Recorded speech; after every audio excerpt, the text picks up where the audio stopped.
اگر دختر بهت گفت که من دوست پسر دارم، بهش بگو اوکیه، منم دوست دختر دارم.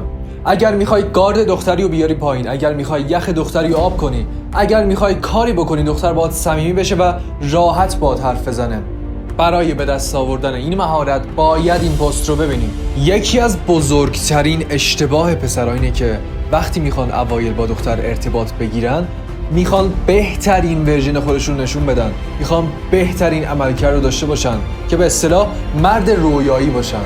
ولی این راهی که شما انتخاب کردین کاملا غلطه و بهت قول میدم با این روش هیچ وقت نمیتونی یک دختر ارزنده و مناسب رو جذب کنی. بهترین راه برای جذب کردن دختر، من بارها گفتم، بهترین راه برای جذب کردن دختر اینه که ندونه داری جذبش میکنی. یعنی طوری رفتار بکنی که دختر فکر کنه همه چی داره اتفاقی پیش میره. تو اگر بری با دختر احوال پرسی کنی و بگی که میخوام با هم آشنا بشیم، میفهمه داری جذبش میکنی. به جاش یه سوالی بپرس که دختر دو تا 4 تا هم بکنه نتونه بگه داره جذبم میکنه. برای مثال به دختر بگو که به نظر شما دخترها چه رنگ لباسی بیشتر به ما پسرا میاد؟ ممکنه بگه سیاه، ممکنه بگه سفید، ممکنه بگه صورتی. در جواب برگرد بهش بگو که حالا چرا سفید رو دوست دارین؟ با یک ایموجی خنده.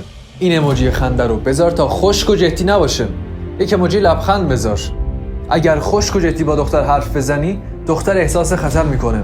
روان دختر کوچکترین نشونه خطر رو میفهمه.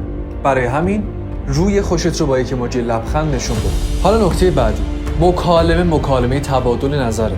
2 تا سوال پرسیدی، یه دونه هم نظرتو میگی. در ادامه میگی میخوای بدونی چه رنگ لباسی باعث میشه دختر چشم همه پسرا رو بگیره؟ اینجا دیگه نگو چه رنگ لباسی بهتون میاد. خشکش نکن، مثل ربات نباش. از کلمات هیجانی استفاده کن. براش بگو چه رنگ لباسی چشم همه پسرا رو میگیره، چه رنگ لباسی میدرخشه. پس نتیجه میگیریم که هیچ وقت دست خودت رو نمی کنی و کاری میکنی ذهن دختر درگیر این سوال بشه که این پسر منو دوست داره یا نه.